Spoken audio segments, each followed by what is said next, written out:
Today, on this very special interview edition of the Page Perspective, we have Toby Buckle, the host of the Political Philosophy podcast. Thank you so much for being here, Toby. How are you?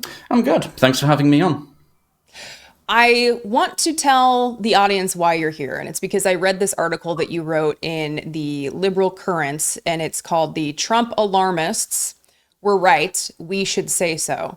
And this article really resonated for many reasons, and we're going to get to a lot of it in this discussion. But I've hosted a news and commentary podcast since 2014, and I always saw the danger of Donald Trump and always talked about it. I think I wasn't as correct as you were from the beginning, and we can kind of get into this because I think you talk about in the article that you thought he would win. I didn't think he would become president.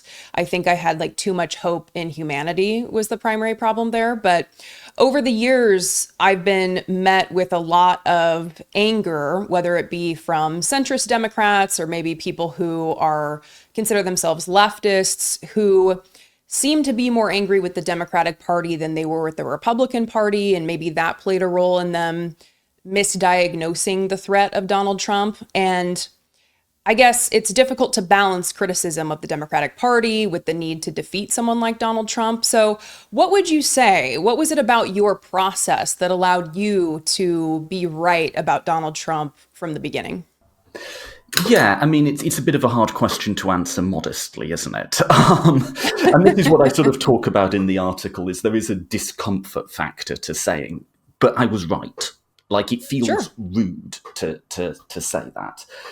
Let's start with what you said. I think for many people, and as you pointed out, it's actually across the spectrum. It's both the centrist types, but it is also, there's a section on the left can fall into this as well, who feel not just that the Democratic Party is failing in certain ways. I think the Democratic Party is failing in a whole host of ways.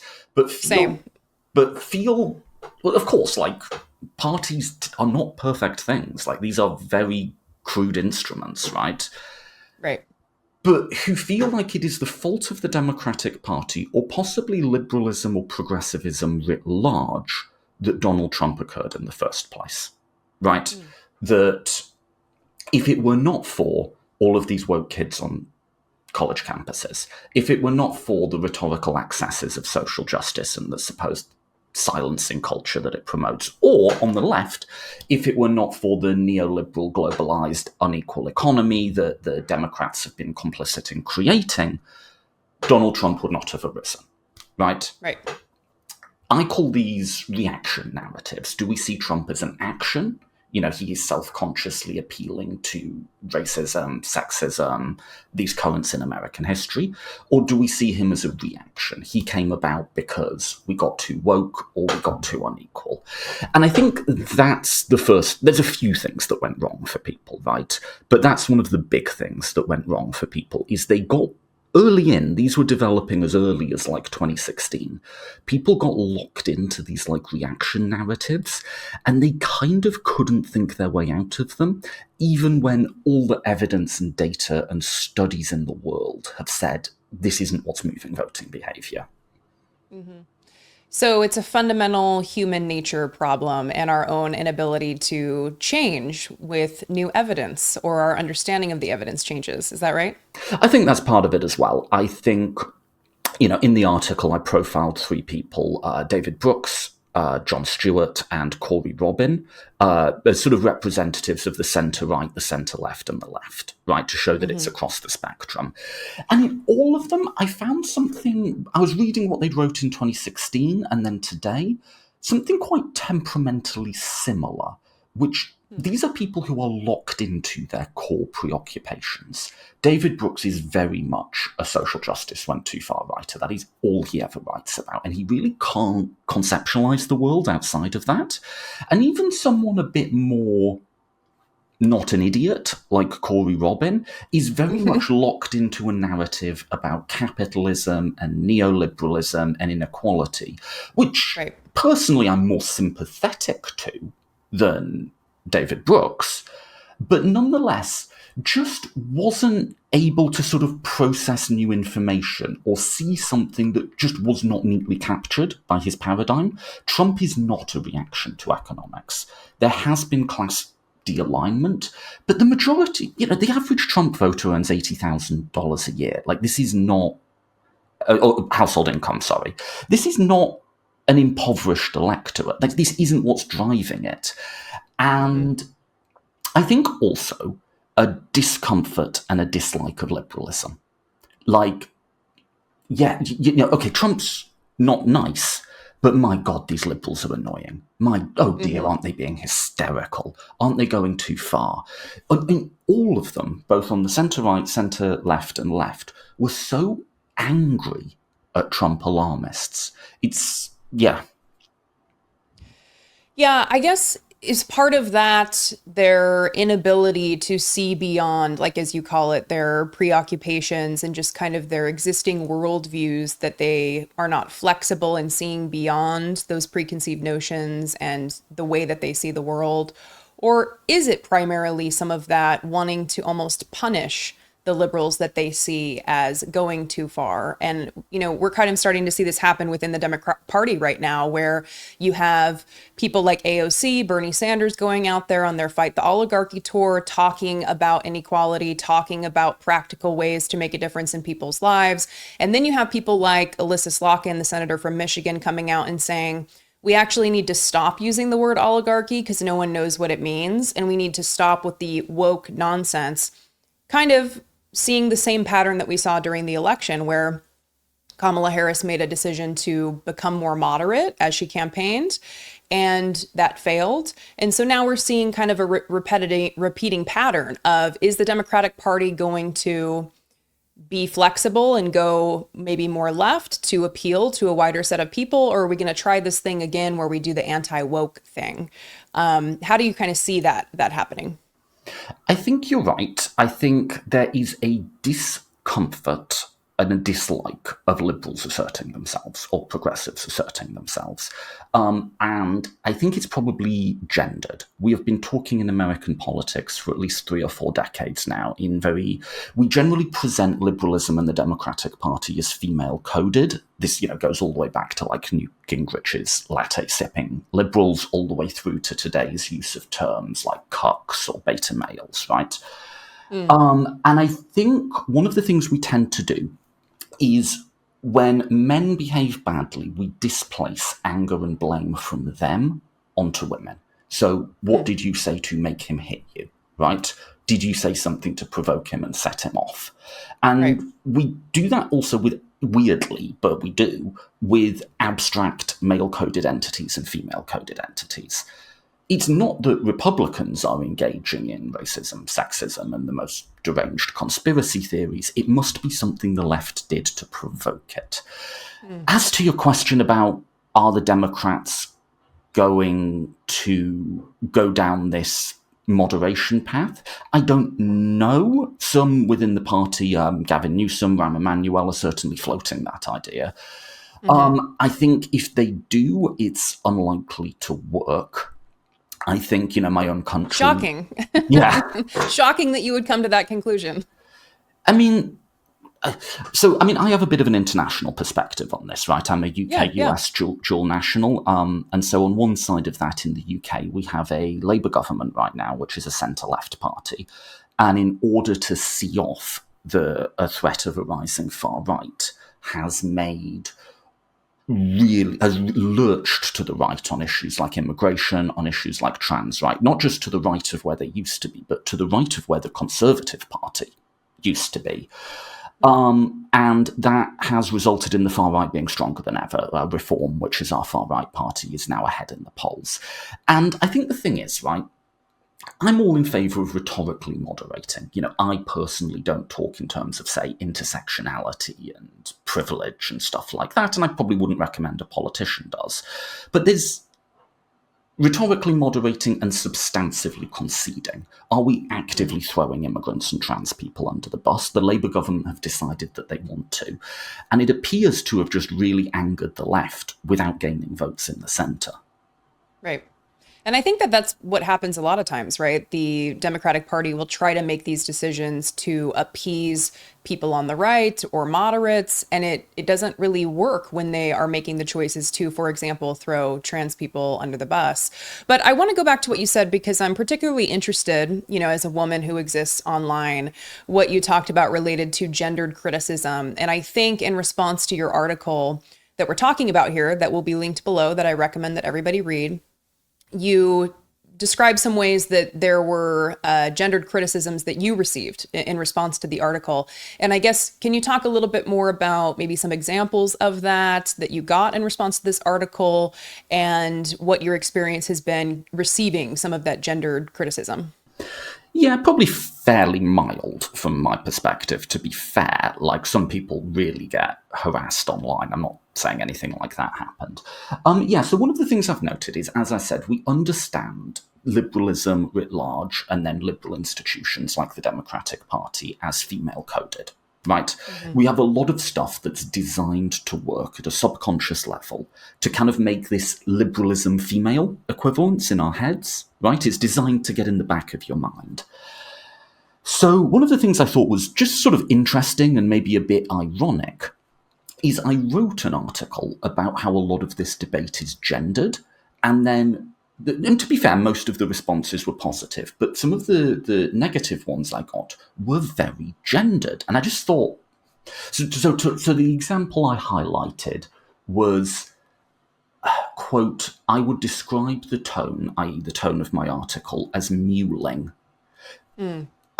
Which, okay, that's gendered language, right? What's being said there? What's being said is I'm effeminate, maybe queer, or at least implied, right? Right. And I just kind of thought, well, I've written an article about how when people get mad at liberals, they do it in a gendered way.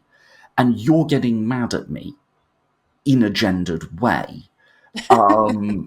Like, I don't know how much closer I can hold the mirror to your face here. And Right. this was actually someone on the left. This is like what I call like the anti-establishment left, like the Young Turks crowd. And it was a Okay. moderately sized commentator. Like, they had 18,000 followers or something. And I generally try not to get into internet beefs with people. I just think it doesn't make you look good. But I did just sort of want to highlight that of like, okay, this is what I'm not crazy. I'm not making this up. This is exactly what I'm talking about here. Yeah. I think that actually speaks to kind of the central thesis of your article, which is about who we should be listening to going forward and who we shouldn't be listening to, because there were people that have large platforms who were very wrong about the threat of Donald Trump. And they're going to continue, unfortunately, in a lot of cases, to enjoy their large platforms and prominent influence, even though they were very wrong about Donald Trump. And so, in recognizing that there are commentators who got it right, this is kind of the thesis of your article, is that those who got it right need to say they got it right, and they should be the ones leading the conversation. For people who are viewers of this content, consumers of the content, whether it's articles you write, your podcasts, people's videos, what advice would you give to people who are consuming content from commentators as far as what they should be looking for in characteristics of people? I mean, they could go back and see what they said about Trump to see if they were right or wrong, but some of this kind of comes down to someone's constitution, right? Are they humble? Are they seeking out experts? Are they admitting the limits of their knowledge? There's other factors that are at play here. And I guess, what would your advice be to people who are wondering, how do I pick a commentator or commentators that I reward with my views, my clicks, and my reading of their articles or listening to their podcasts? I mean, I think you did a really good job of explaining a profile of a person. Yeah, we want thoughtful people. We want Oh, well, people thank who you. are... Thank you, Toby. But yeah, of course, right? Like I feel like in a sense, this is very common sense. Like, of course, the people we should be listening to, we want them to be data-driven and informed and curious, open-minded, right? There's a sense where liberal can be used as a synonym. We can say someone's a liberal person to mean they're kind of just like open-minded. They're open to new ideas. Like, of course, that's who we should be listening to. I mean, if you want a very practical step in response to this, we, meaning sort of at Liberal Currents, crowdsourced a starter pack on Blue Sky called Commentators Who Got Trump Right, and you can just click to follow them if you want to. I would say there's general trends also on which ideological groups got Trump right. Obviously, the right, by and large, did not, right? But even within the anti-Trump coalition, I'd say every tribe has had its people who've got this wrong, right? But centrists, you sort of people who write New York Times columns, have been particularly wrong. They've I would say the majority position within that group has been a sort of Trump denialism. I would also say not everyone on the sort of anti-establishment left, but they have, I think, their tendency to see Trump as like I say, as a reaction to economics, and their real anger with the Democratic Party at times has led them to get it wrong. Honestly, progressive liberalism has not been perfect, but probably done the best. And sort of like you Elizabeth Warren types, right? The sort of core of the Democratic primary electorate, the much derided wine mums or the much ignored older black voters. That sort of liberalism has not been perfect, but it's probably done the best. And I think that's probably not an accident. I think generally what you're looking at for who got it right is generally people who are more progressive than centrist have tended to be right. And I would say people who have like a high agency view of Trump as an action, as someone who's appealing, like I say, to the history of American racism or to sexism, rather than seeing Trump as a reaction. I think the people who view Trump in a more active sense have also tended to be right. So everything that you just put very nicely about being open-minded, open to evidence, curious, I think. And also I would say that sort of section of the ideological map who are progressive and strongly anti-Trump have, with some exceptions and generally had the best of it so far, I think. Yeah, I really like that framing as far as viewing Trump as an action or a reaction, because it is useful in how you filter a lot of responses that you may hear from Democrats. Like when you were saying that, I was reminded of Senator Adam Schiff's appearance on Overtime with Bill Maher, which I only watch to torture myself so I can really understand the reasons that I don't like Bill Maher's. Like I update them every week. So in case I'm ever asked, someone knows exactly why I don't like Bill Maher. But Adam Schiff was on there and he was asked some question about, did he agree with Joe Biden giving the preemptive pardons on his way out? And he said he didn't agree with them, even though he was a recipient of one. And that's because now it's going to give Donald Trump permission to do what he's going to do. And so I think that is an example that fits perfectly into your framework. Am I getting it correct? Yeah, 100%. Okay. And so, look, if you want to be constitutional originalists about this, abuse of the pardon power is an impeachable offence. That's what the founders thought, right? We are so far from that reality right now that we are in a sort of post-constitutional reality, I would say. And look, if Joe Biden wants to try and protect people doing something that is, let's be clear, technically not kosher, fine. But whether or not we agree with that particular use of the pardon power, framing what Trump's doing now as a reaction to it is ridiculous. Have you not been paying attention at all? Like, this is something that was going to happen anyway. Not only that, Trump was aggressively abusing the pardon power in his first term. So how can that be a reaction to anything that Trump did? Yeah, I totally agree with you there. It's enraging. You did note that one response to your article from critics was essentially people saying that listening to liberals' advice now is a bad idea because liberals are the ones who failed to address the conditions that created the problem that have led us here. And it's kind of on track of what we're talking about now. But I guess, how do you respond to that critique when people read something like the article that you've written and then they say, okay, but what about the liberals? What about the blame for the liberals and how they've created this problem? I would separate out two things. Has the liberalism of our lifetimes been insufficiently egalitarian? I would say so. I would say the sort of third way liberalism of Bill Clinton, or, in my country, Tony Blair is a pretty close analogue, was still progressive, but it was a very thin sort of progressivism, right? Yeah. And I think correctly has been pushed back on by too many.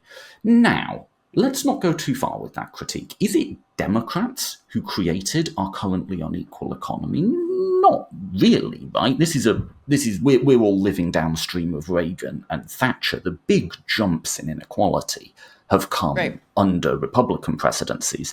And with all my criticism of the Democratic Party and liberalism writ large in this respect, every Democratic president has raised taxes on the rich and tried to give more people health care. Like, that is, regardless of the rhetoric, that is functionally what the Democratic Party does when it has power, right? We just haven't voted in a way that's allowed them to do it in a sustained way. They've had at most these brief 2-year snippets where they have both Congress and the presidency. We've never in my lifetime had a majority Democrat Supreme Court, and that's where a lot of this stuff goes to die. So I agree that, and if you want me to direct you to my writing on this, I have written extensively about how liberalism needs to be more egalitarian. But let's not say that Democrats by themselves created some of these problems. Democrats have not insufficiently opposed Republicans making our economy much more unequal. And it's a £3,000 concrete but that was not the cause of Trump. Economic inequality was not the thing that made people into fascists. And this, you can go, I see Trump as directly contiguous with American white Southern racism. You go back to the very early post-Civil War days of that. You go to the Klan, when the Klan was a big and active and powerful organization. The people in leadership roles in the Klan, the people organizing it and making it happen, were middle-class Protestant ministers. These were not people suffering from economic anxiety, or whatever we want to call it, right? Racists are just racist, and that's an idea that can take hold in your head, consciously or subconsciously, and they come in all different stripes. There are poor racists and they are rich racists, right? And it's just not there in the data. Like, when people do quantitative studies, attitudes towards race are a much bigger predictor of whether someone will switch their vote to Trump than economics is, right? So look, I can talk about this all day, but I'll leave it at that. I agree as a sort of first level thing that our society is far too unequal. And I think there is a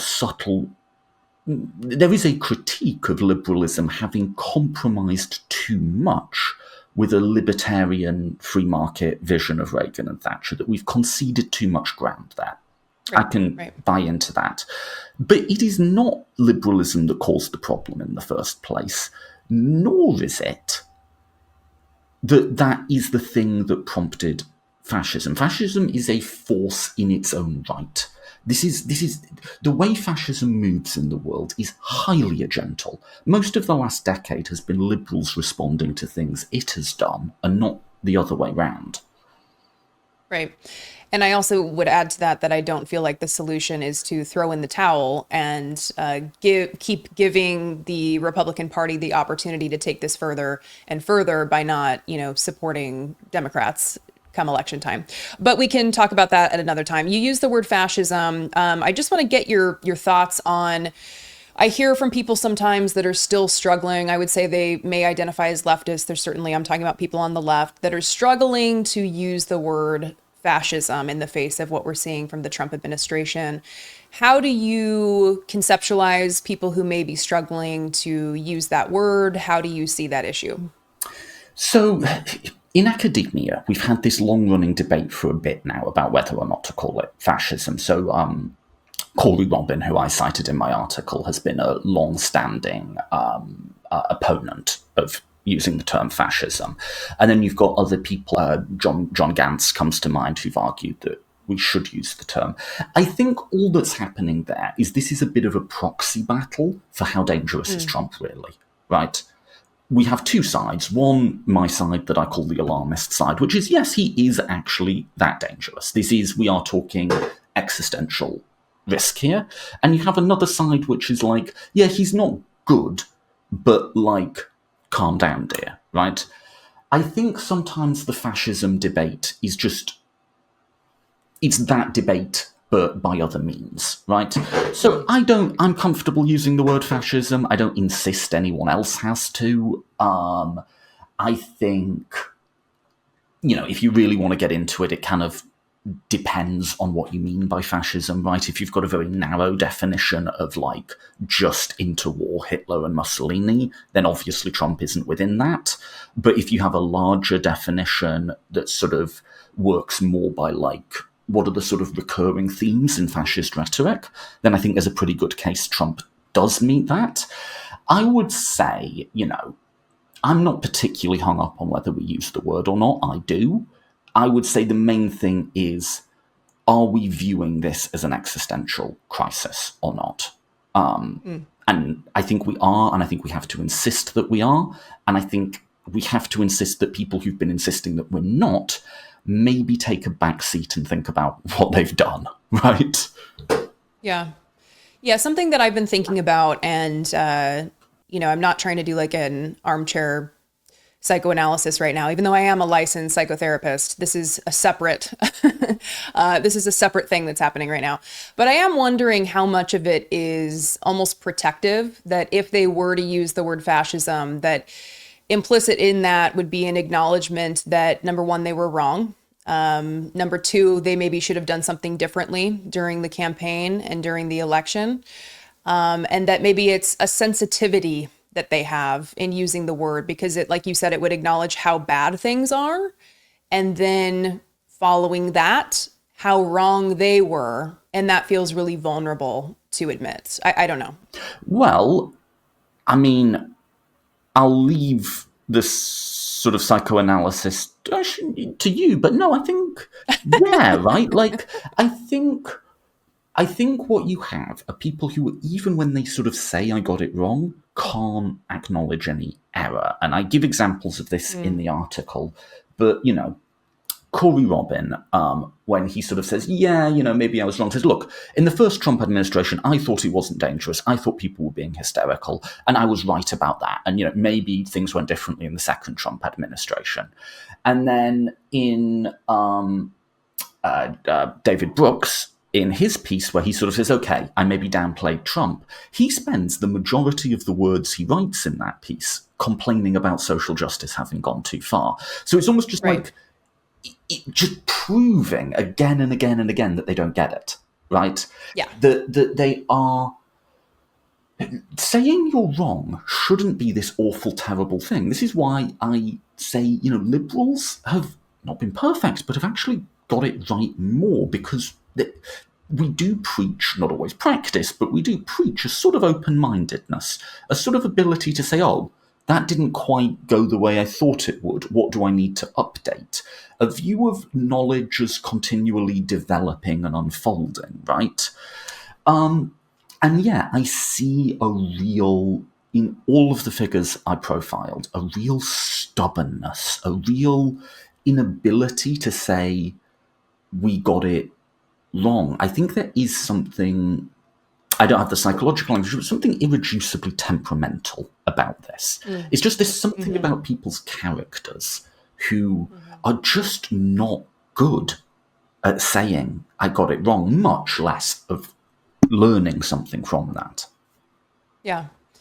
Well, in the spirit of that, I like to end my conversations with a question, because I think it helps to signal to people who are watching this that it is okay to admit that you're wrong. It is okay to change your mind. So in the spirit of that, in an effort to encourage my audience to change their minds when the evidence changes or when their understanding of evidence changes, what is the most recent thing that you have changed your mind about? So the one I'll give is kind of just been a long, ongoing development throughout the time I've done the podcast, which is, 7 years now. So In moral philosophy, we have different schools of thought about what makes something right or wrong. One, which I've always subscribed to, is called consequentialism. It's right if it has good consequences. There's others that say it's right if it follows a particular rule, or it's right in virtue of you being a sort of person, a certain type of person.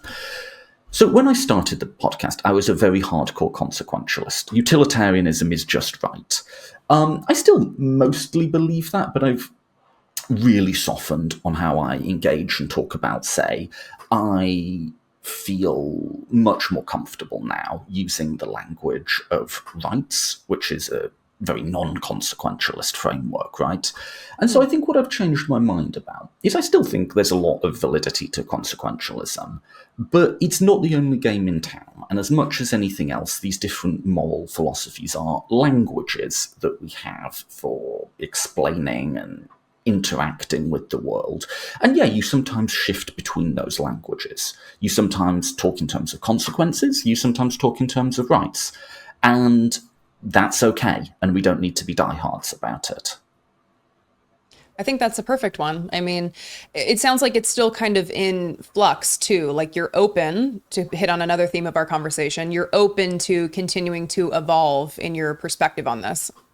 Yeah, and I'm trying to, even though I sort of still ultimately see myself in one camp, I'm trying to be better at thinking through from within a different paradigm. So using someone else's, I'm trying to get better at putting on the pairs of glasses that other people see the world through, you know? Yeah. And I might at the end of the day still prefer my pair of glasses, but, you know, I can see, okay, this is how it looks from this perspective, this is how it looks from this perspective. And I think just the act of doing that is quite good. Yeah, for sure. I mean, I think that that's a very inspirational, maybe aspirational note for us to end on for a lot of people, especially for me, because we can struggle with that. So, Toby, I can't say enough about how much I appreciate this conversation. It's been fascinating. It's been very informative. I'm going to link to your podcast in the description below. I'm going to link to your articles, and I'm going to link to your Blue Sky starter pack, which I hope that I can, join now that I have displayed to you that I'm one of the good ones, right? You may be in already, but if not, you will go in. But, okay, perfect. This was my audition for that. Yeah. Well, thank you so much again, Toby. I appreciate your time. No, thank you for having me on. Real pleasure.